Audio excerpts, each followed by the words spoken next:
see the change.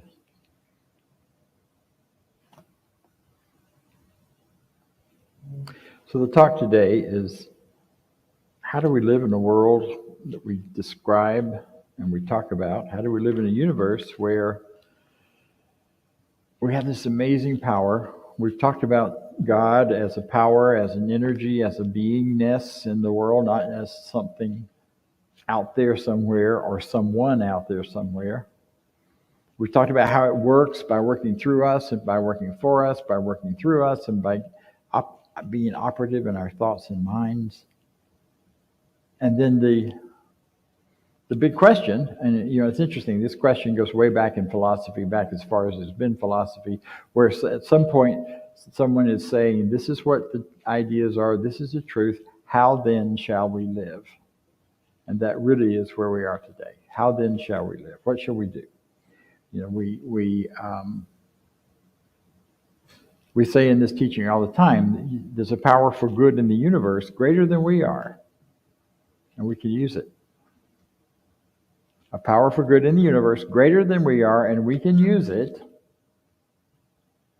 But there's a flip side to that. There's a power for good in the universe greater than we are, and it can use us.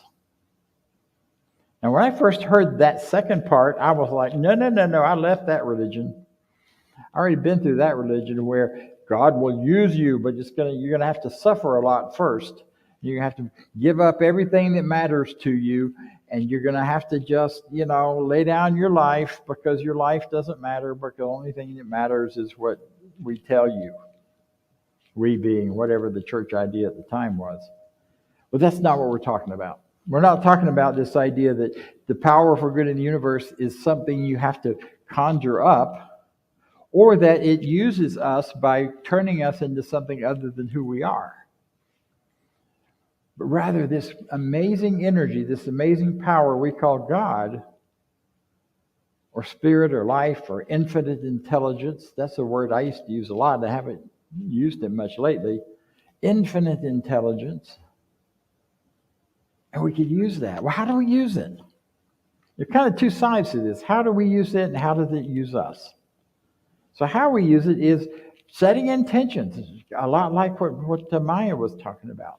Setting intentions, positive thinking, creating these ideas within ourselves that we really believe in, and seeing them come forward and come forth into our everyday life. Most people who are listening to me at some point or other now have been through enough of this teaching, because I have a feeling from what we gather is that most of us who are participating here in our center are not new to New Thought, or we're not new to Science of Mind. So we know we've done the work. You've done your treatments and seen things change. You treated for prosperity and you saw it grow. You treated for health and saw that change and become different. I often tell the story that when I first walked in these rooms, I wasn't sure I was going to believe in any of it. I was pretty skeptical. I had been through some painful things with religion already. And so whenever they started talking about this thing called spiritual mind treatment, whatever that was, it sounded a little weird, like white coats coming to get you. But I decided to learn about it. So I bought a little pamphlet that said how to do a spiritual mind treatment. And I took it home and wrote a treatment that afternoon. I thought, I'm a bright, intelligent person. I don't need to go through a whole lot of classes to write a treatment. So I did. And I wrote a treatment around sinus trouble. It's interesting. I'm sitting up here sniffing now. So I guess telling the story I anticipated set myself up here. But at that point in my life, and I was in my early 30s or somewhere in my 30s, I had never really breathed freely through my nose, even on medication. I mean, the medication would help, and sometimes I could get an opening so I could breathe through my nose. But for the most part, I had always had hay fever and sinus reactions and all this kind of stuff. And so I wrote a spiritual mind treatment, and I affirmed that my sinuses are lined with Teflon. Nothing out there in the universe does harm to me. There's nothing to do harm to me or that I could do harm to. All that I breathe in passes through me and into me in wholeness and fullness and out without causing any irritation whatsoever. I thought, if that don't get it, then this is a bunch of hooey and I don't need to have anything else to do with it. So what I did was I wrote that down. I put it in the front of a little journal that I was using for daily readings, and I read it every day because I wasn't going to waste time on this thing. It's like this thing called Science of Mind, whatever it is. I was pretty skeptical. I was one of those people that came late and left early, so nobody could talk to me in the beginning. And so I read my little thing every day, and I was already into meditation then, so it was sort of related to that.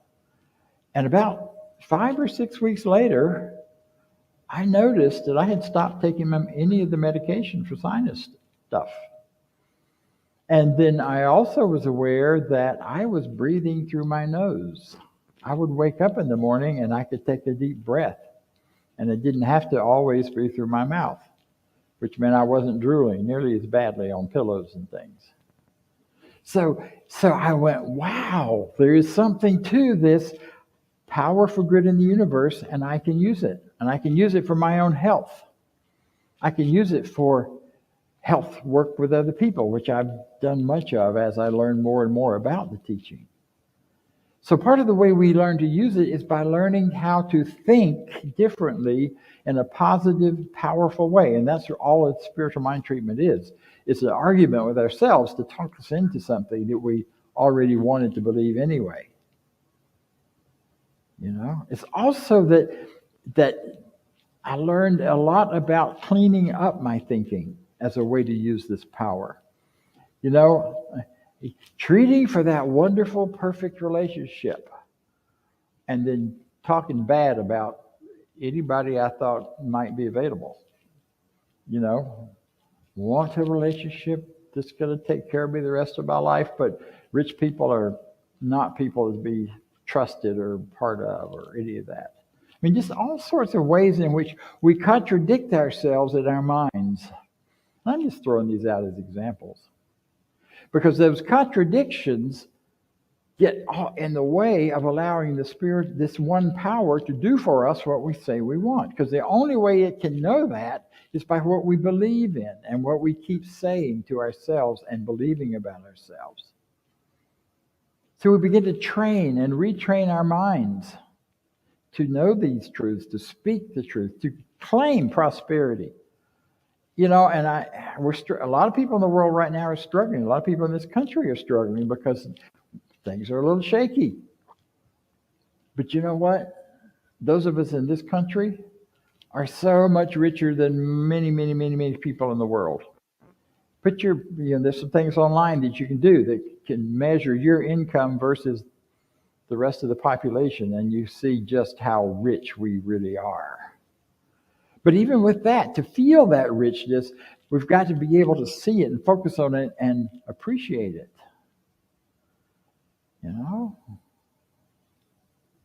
And so by appreciating it, we activate an even greater, stronger idea of this good that we desire, and that power for good in the universe that is greater than we are says yes, because that's all it can say.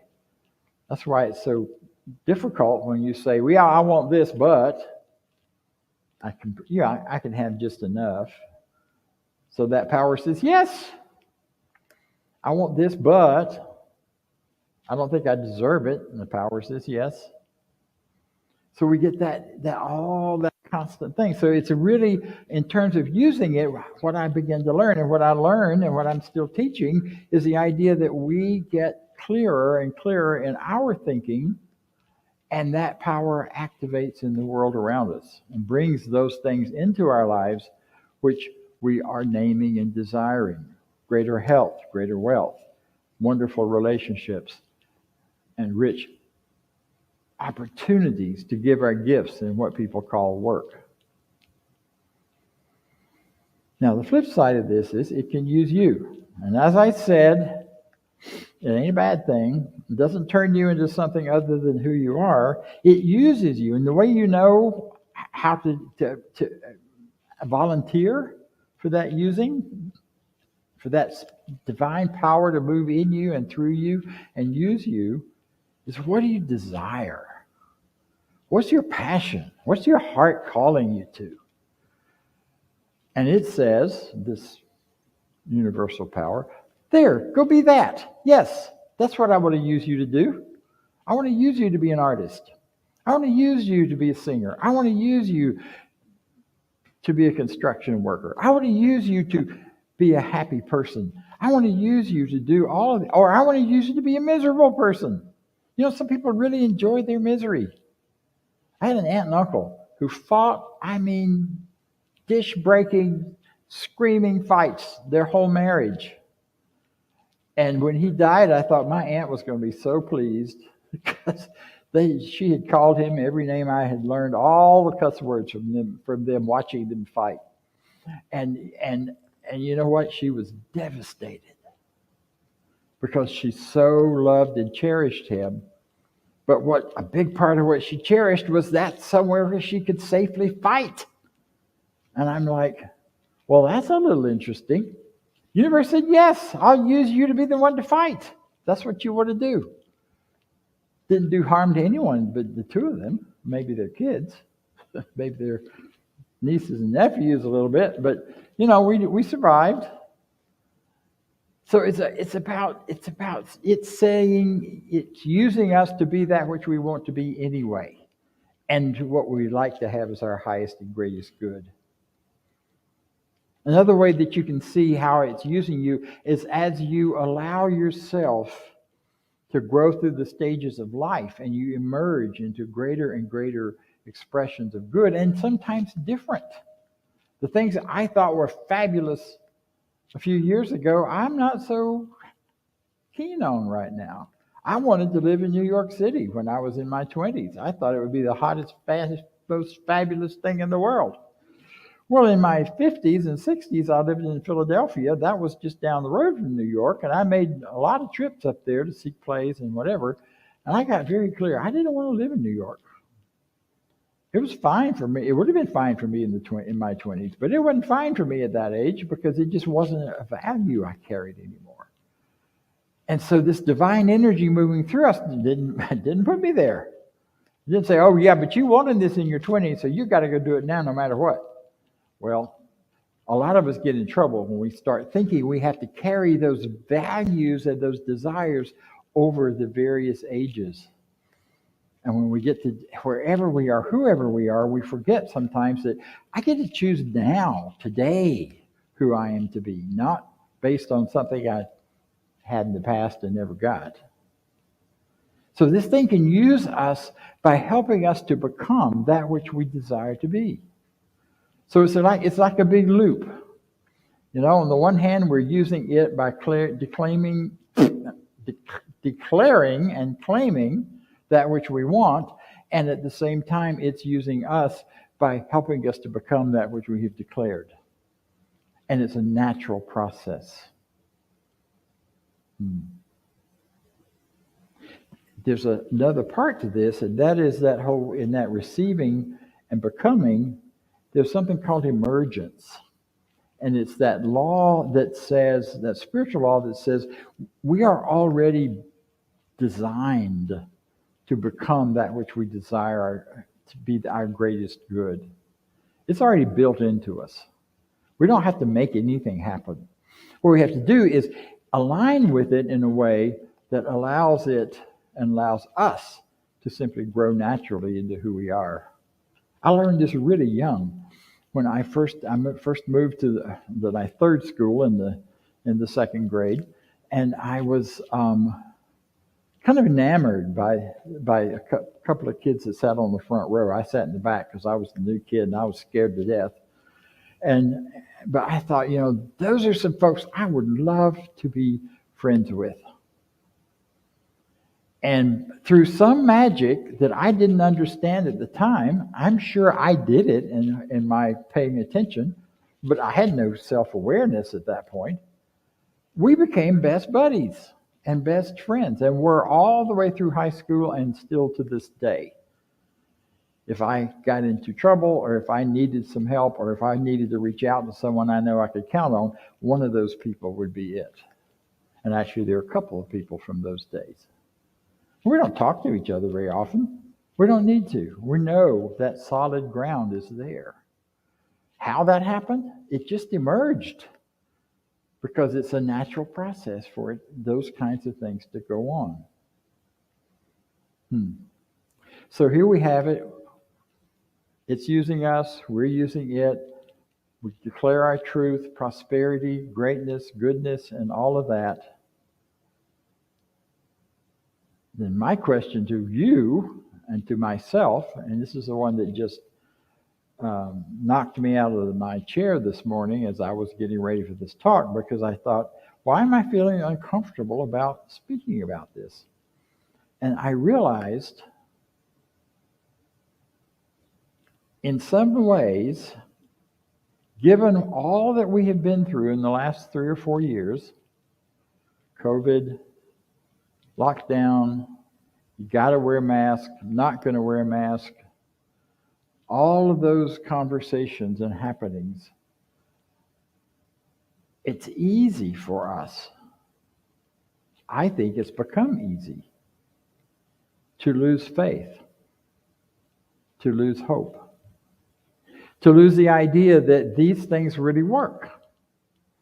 And we say the words, Ernest Holmes says in this chapter in the textbook that the biggest challenge we have in our teaching is that we can philosophize about it, we can talk about it, we can theorize about it, but where the breakdown comes is in the practice. And when you're being told by systems and the fears around health and the fears around all these other things that we're being hit with lately, how terrible it all is, and how you better be careful, and how you better listen to us and do what we tell you, it's easy to forget that these practices still work. That these practices still hold out the possibility, not just the possibility, but the absolute certainty of providing the lives that we desire. And maybe that's more of a confession than I need to be making, but I want to tell you that's what was holding me back from wanting to do this talk. Because I started to see the places in my life where, I only have one, where I began to tolerate some things that I wouldn't have tolerated 20 years ago, or even 6 years ago. I begin to tolerate some beliefs that there are things in my health that I have no control over. COVID, oh my God, we had no control over. They said stay home, and all of a sudden, all the traffic stopped in the metro Atlanta. I lived right next to one of the busiest streets, and it was amazing. I woke up in the morning that day, and it was quiet. No roaring traffic, and it was a strange new world. There's been a lot written about how the animals came back out and things showed up differently and all of that over those years. And you all were here, you remember it. But something about having that freedom pulled away, as it seemed, has, I think, for many, many people in our country contributed, maybe our whole world, contributed to a loss of sense of personal power and individual responsibility. It was taken away. And I'm not making this is not a political statement about masking or not masking, or gun carrying or not gun carrying, none of that. This is about back to our basic human beliefs about who and what we are. So I've made a pledge to myself to get back to these basic practices, to get back to absolutely standing in the truth that I always have, or I have for the last 20 years, that there's a powerful good in the universe that I can use it. But I got to do it. The old funny story, how do you get to Carnegie Hall? Well, you take an airplane from Atlanta and you fly up to LaGuardia if you're not too lucky, and maybe JFK if you're a little more lucky, and then you figure out all the ways to get downtown to Manhattan, and then you get the buses and blah, blah, blah. But you know that's not the real answer. The answer is how do you get to Carnegie Hall? Practice, practice, practice, practice. That's how you get there. How do you get to that life of freedom, that life where you, regardless of what's happening in the world around us, that we feel alive and in charge and on top of things?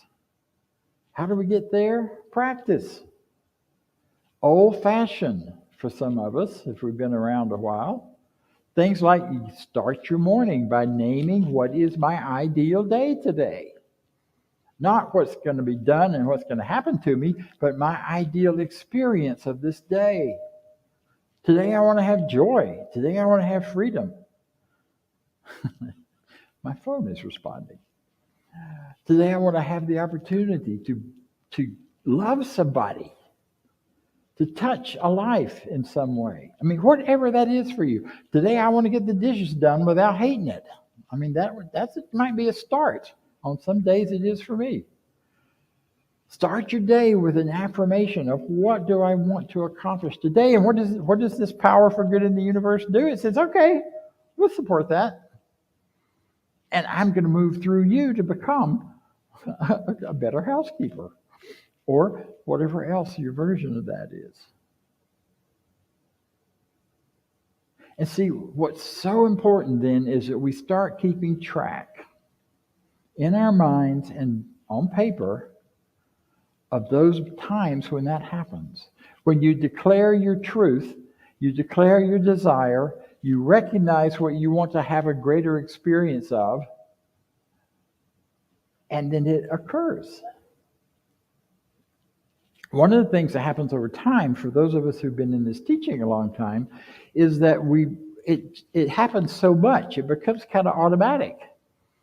And we, quote, take it for granted, which simply means not paying attention to it and not valuing it for what it really is. And when that happens, we can not realize how much it is already going on. Think about your day today. Think about the last week. What have you declared as a good truth and a greater experience that you wanted to have for yourself that actually happened and showed up? When I ask myself that question, I realize, I don't think about that nearly as often as I used to. I used to pay attention. And boy, when I did, I had a lot of excitement and energy. Simple things like driving down the road and feeling a nudge to turn right instead of left. And then discovering something I'd been looking for a long time and didn't know that it was right there. It's like, wow, there it is. Been wanting to meet some people and get to know more people in my community. And yesterday, I'm going to the garbage with my garbage, and I throw it in and I pick up my mail. And there are a couple of people outside that I see every time I walk to the garbage I've never spoken to. And I thought, well, Bob, you've been saying you want to meet these people. So I walked over and said hello. And I have 2 new acquaintances. Maybe they'll become friends, maybe not. But it started. And I normally wouldn't even note that. But preparing for this talk makes me stop and think and bless and say, this is good. Hallelujah. To use an old phrase I don't often. So I invite you, as we are coming to the completion of this Roots month, getting back to our roots, back to our basics, do it. That's all. Just do it. Get back to the basics and not just thinking about it and talking about it and theorizing about it, but do it. Write your daily affirmations. Read something every morning from some text or some idea that lifts you up and gives you a better idea of life. If something is calling to you that is for yours to do out in the world, go for it. Because you've got a power for good in the universe that is greater than you are working on your behalf, and it will take you to that place of your desire. I said that without doubt before COVID. And I let COVID doubt me turned me into some doubt over the last 3 years. And I'm standing before you today to say I'm done with that nonsense. So I invite you to join me in that. The only reason this room is not packed and we don't have them hanging out the windows is the rest of the world doesn't yet know how valuable and important this basic teaching is to changing our lives and changing our world. We do live in a world of magnificent people, in a world that can work for everyone according to their idea of their greatest good. But we got to make it happen and not just talk about it. And that's the truth. So help me.